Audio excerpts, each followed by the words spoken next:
My name is Luke McDonald. This is the this is stupid. The book talk Socratic thing for uh, the questions that you gave me. I did Macbeth, as you know. Um, so I know you told me not to go question by question, but you kind of have to. So because there's nobody else to talk to. So we'll start with the first one of what truths, fictional or real monsters reveal about a culture. So basically, like, monsters could be defined as like Dracula, a werewolf. This is so stupid. It's alright. A werewolf, and like monsters like that. So and things like that. But there's also another type of monster, which is like monsters in society, who are the people who are like taking advantage of the weaker, criminals who do like over the top stuff, and so on and so forth. And it really like kind of connects to Macbeth, about how in that culture everyone basically is striving for power, and in Macbeth, everyone's just killing each other just to get that power. So basically, like, almost all of them are monsters. That's basically the first question. Second question, what do you mean by good and evil? Is evil a interate? What do you mean by good and evil? Is evil an intrinsic element of human nature? Intrinsic, okay. So basically, like, you can't have evil without good, and you can't have good without evil. It's like you can't have a winner, a loser. You can't have a winner without a loser. So basically, they're you can't have one without the other. And what does intrinsic mean? Like, intrinsic means that it's just ingrained in it. What's the question? Is an evil an intrinsic element of human nature? Like, is evil just an ingrained part of it? Yes. Because, or is it something that is gained from experience? Like, are you born with it? Well, so that's a later question, so I won't ask you about that. But everyone is, like, there has to be evil in the world because humans aren't perfect, and everyone wants to be perfect. So everyone who people are the perfect ones, everyone who's not are always clashing against each other. And how does it relate to Macbeth? I guess everyone is more evil in Macbeth, and nobody is really like that good type, other than the people who are trying to be good. So does that mean that like Banquo was trying to be good, and he wasn't really thinking of like murdering anyone, but Macbeth was thinking of murdering everyone so he can gain that power. But so does that mean that it was ingrained in him? He was born evil? And no, because if the witches never told him that he could become king, but these other people could be king, then he wouldn't be evil. He would just go along his normal life. But since the witches told him, hey, you can be king, but these people could also become king, then that would, like, that is what caused them to be evil. Okay. What happens when moral systems collide? Morals could be two different views. So one person could be thinking of good things, one person could be thinking of evil things, but the person thinking of evil things will think it's good in their eyes. Which to everyone else it's really not, other than some situations. But is that moral if it's good, if it's bad in their eyes? It's really like human morals, such as like killing. Doggies. Sorry for all the camera shaking. Our dogs. Cameraman is being a terrible person.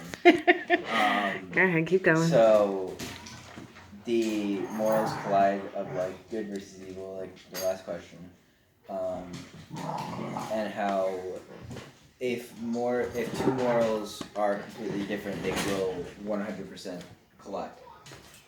There's no doubt about that. I think that I'm confused by your answer. Can you explain it in a different way so I can understand what you're trying to say? It's kind of like how if one person is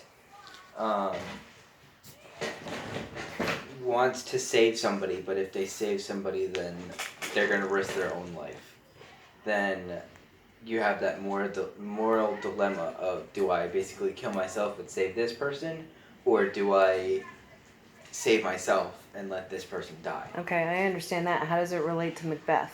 To Macbeth, there was a moral dilemma of how Macbeth had the decision of becoming king on one hand, but killing the person to become king, or to not kill the person and not become king. So it's that moral dilemma of like, do I? Oh, Keep going. It's okay.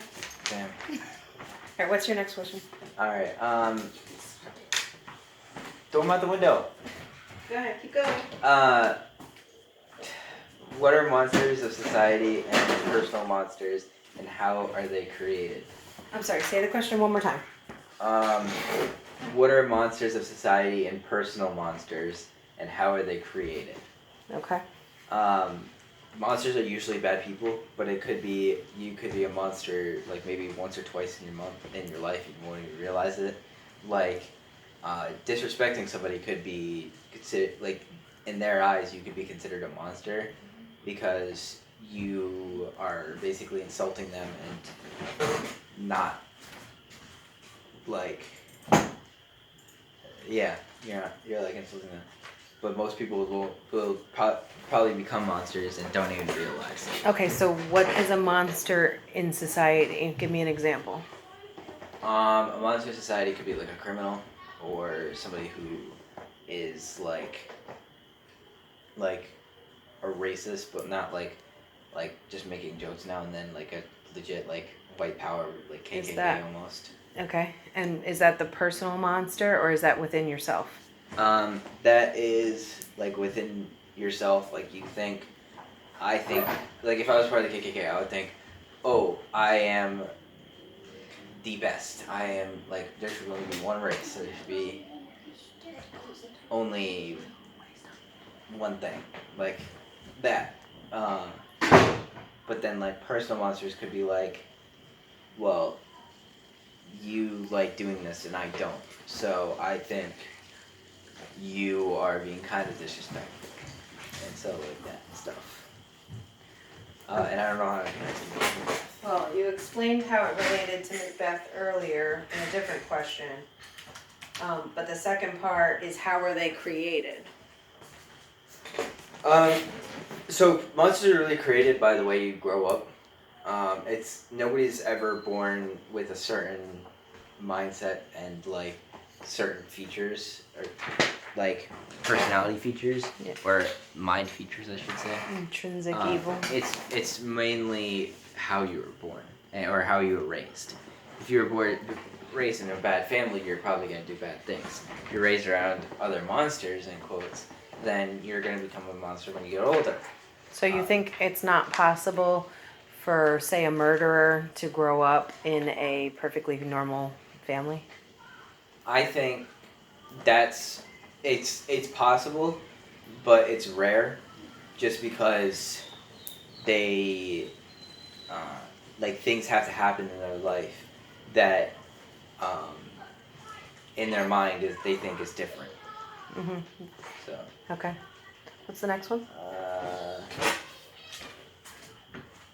how can writers use metaphor to explore ideas of fears and desires in literature? Okay. Writers can use a metaphor to express fear in oneself, mostly. Like, if the reader of the book is like going through a thing in their life and the book talks about it, they could be fearful of it and start creating fear because it's closely related to their life, and they like think that it's gonna happen to them in real life. What's the metaphor though? I have no idea. I didn't get the question that much. So do you know what a metaphor is? Yeah. Usually at this point, if there was like other people at the dev talk for this question. Well, yeah, but you have to explain what metaphors you got from the story. Like, was there any figure of speech that, I don't know, I'm trying to remember something from Macbeth, but was there some sort of twist on words that you thought applied? I guess the situation of when Macbeth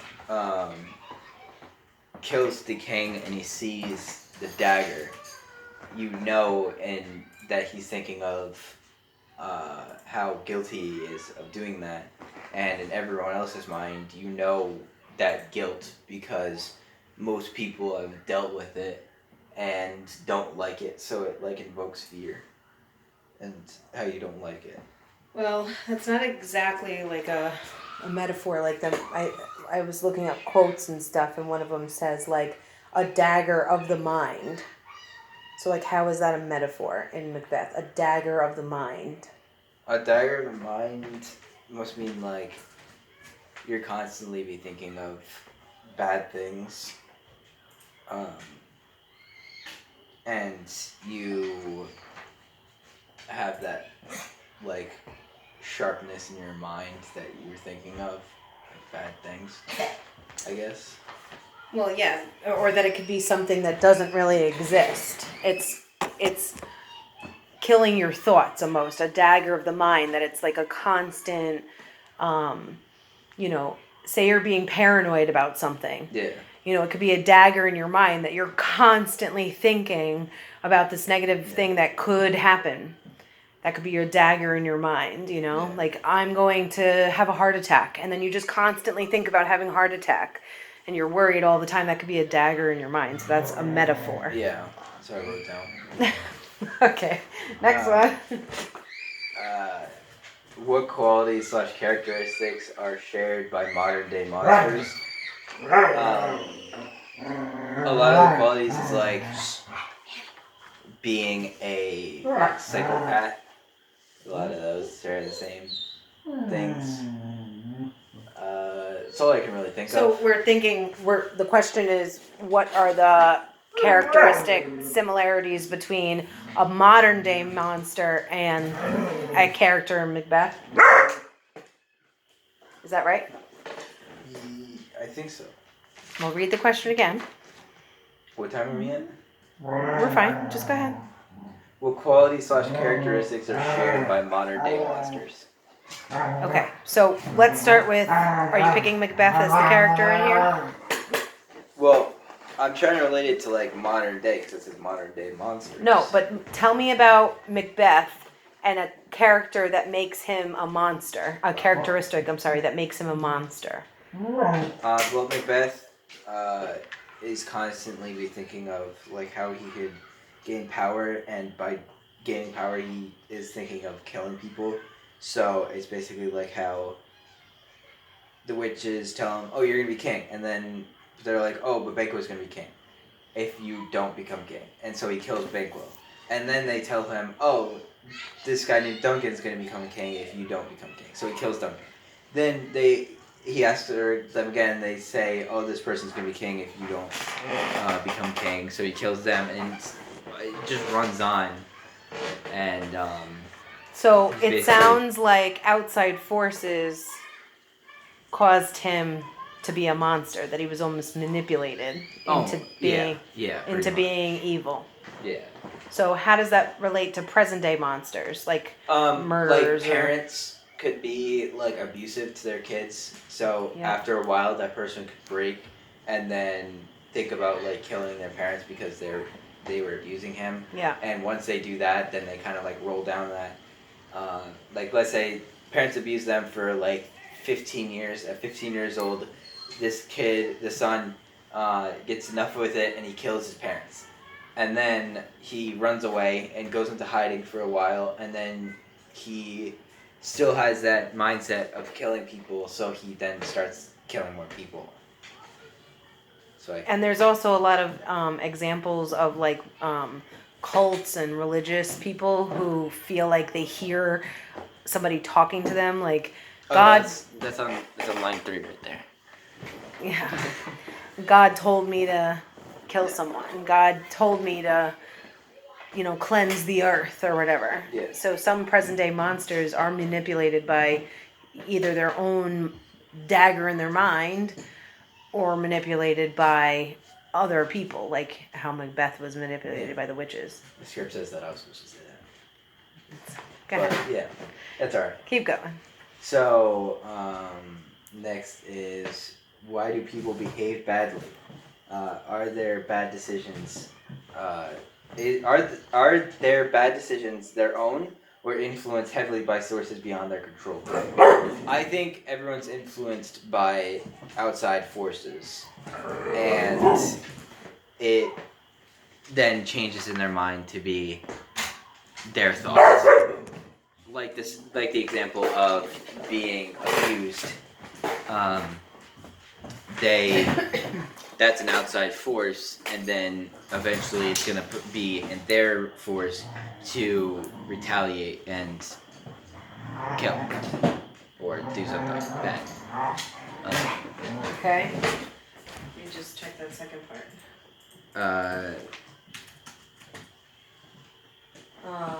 Why do we? Well, that's what we were just talking about. Are the decisions their own, or are they heavily influenced by other people? Can you think of like what we're going through right now?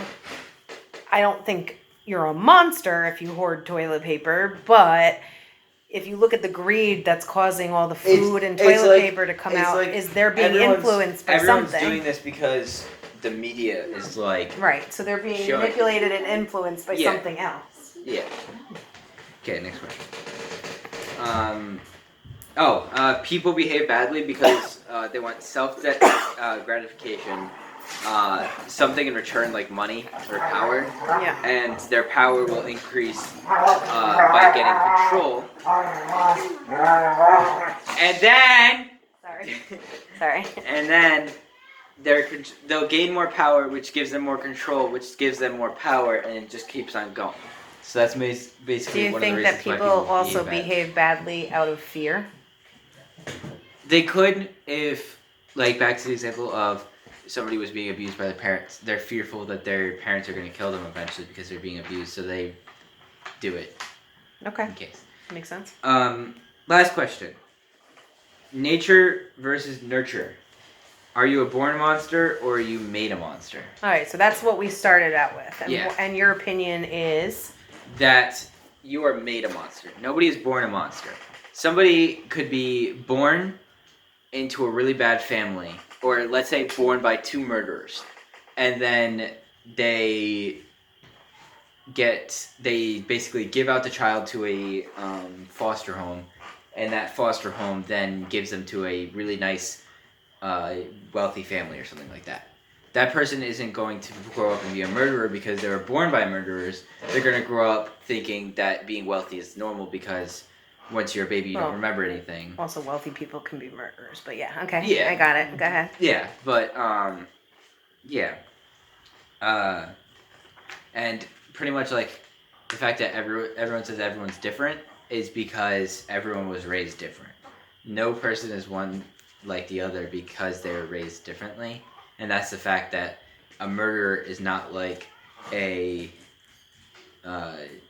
normal person because they were raised differently. Okay, so your opinion is that it's nurture, not nature. Yeah. Okay. Say goodbye to Mrs. Pereira and we'll turn it off. Kobe. Okay, so thank you for listening to my TED Talk. You looked at the script, right? What else did it say? That was it. That was it? Okay, so I'll just make something up then. So thank you for coming to my TED Talk. Yeah. Bye.